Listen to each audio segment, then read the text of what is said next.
believe that every single one of you can go to college for free, and not just go to college for free, you can get paid to go to school.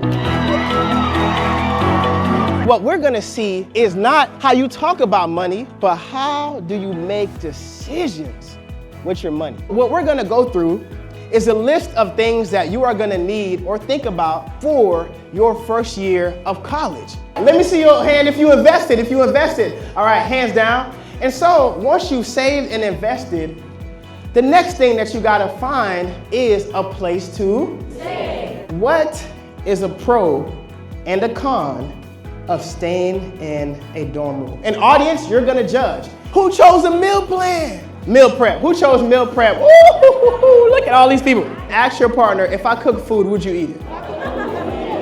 If it's a yes, you're good. If it's a no, you need to give them $200. Life gets real.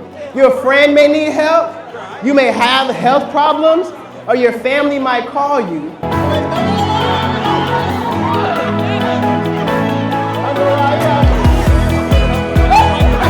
When people think of scholarships, they usually think about it when they graduate from high school. But all throughout college, there are scholarship opportunities for you that could change your financial life. You started with $4,000. You got more than what you started with? It's because I wanted to go to college, wanted to be great, and I got the scholarship. Come on, let's go!